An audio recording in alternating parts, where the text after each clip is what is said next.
Sejak ayah mertuaku meninggal dunia, takdir menempatkanku dalam posisi yang sama sekali baros.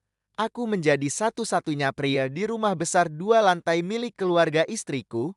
Bayangkan saja, rumah ini dihuni oleh istriku, ibu mertuaku yang baru berusia 46 tahun, 2 adik ipar yang masih remaja, kakak ipar yang baru saja bercerai, dan seorang asisten rumah tangga wanita, benar-benar lautan wanita. Meskipun aku masih punya pekerjaan tetap, tanggung jawab sebagai kepala rumah tangga secara tidak resmi kini jatuh sepenuhnya ke pundakku.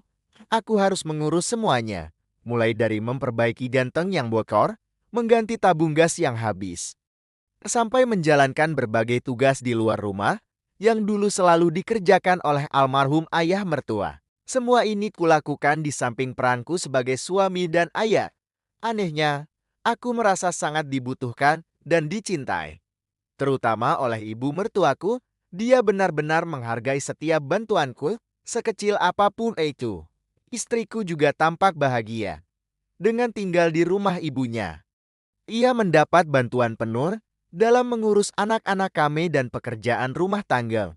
Suasana ini terasa nyaman bagi semua orang, tapi aku tidak sadar.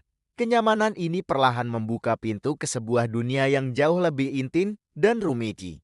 Ibu mertuaku, yang di siang hari selalu tampak tegar dan kuat, mulai sering mendatangiku larut malam. Awalnya, dia hanya curhat. Dia bercerita tentang masalah putri-putrinya, tentang kesedihannya sebagai seorang janda, dan bagaimana dia memandangku sebagai pengganti sosok suaminya. Dia sering bilang betapa legal dan butuhnya dia padaku. Hingga suatu malam, semua berubah. Dia memintaku mengikutinya ke kamar tidurnya di lantai atas. Katanya, dia ingin membicarakan masalah keluarga secara lebih pribadi. Dia bilang sudah menyiapkan kopi untuk kami berdua. Aku pun mengikutinya. Tapi begitu tiba di kamarnya, aku terkejut melihat penampilannya. Dia mengenakan gaun tidur yang sangat pendek, tipis, dan sedikit tembus pandang. Pemandangan yang tidak pernah kubayangkan sebelumnya di dalam kamar yang sunyi itu. Ibu mertuaku tiba-tiba mengeluh. Dia bilang, dia sudah lelah membahas masalah yang rumit. Dia hanya ingin merasa nyaman. Nah, Mama sangat membutuhkanmu. Mama sangat menyayangimu, katanya dengan tatapan yang penuh kerinduan dan kesepian. Kata-kata itu, ditambah dengan penampilannya yang begitu rapuh dan terbuka, benar-benar menggerakkan hatiku. Secara spontan, tanpa pikir panjang, aku memeluknya. Dia balas memelukku dengan sangat erat. Aku bisa merasakan kebutuhan emosionalnya yang begitu besar. Dan jujur saja, secara fisik, aku harus mengakui bahwa dia jauh lebih perhatian dan memuaskan daripada istriku sendiri. Malam itu, batasan antara menantu dan mertua mulai kabur. Interaksi ini tidak berhenti di situ.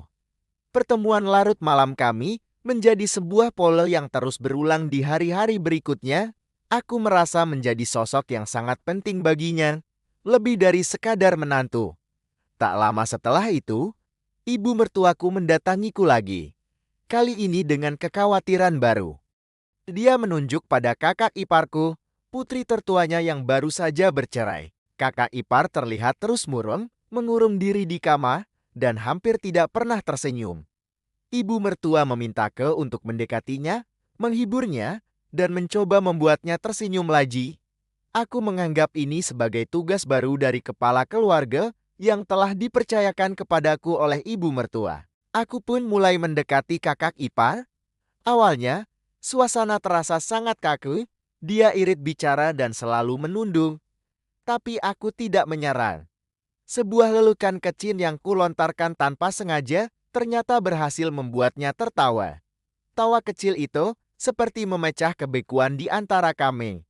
Sejak saat itu, dia mulai terbuka. Dia bercerita tentang perceraiannya yang menyakitkan, tentang pertengkaran yang terus-menerus dengan mantan suaminya, dan tentang tuduhan kejam mantan suaminya soal kemandulannya. Aku mendengarkan dengan penuh perhatian tanpa menghakimi, dan terus memberinya dukungan.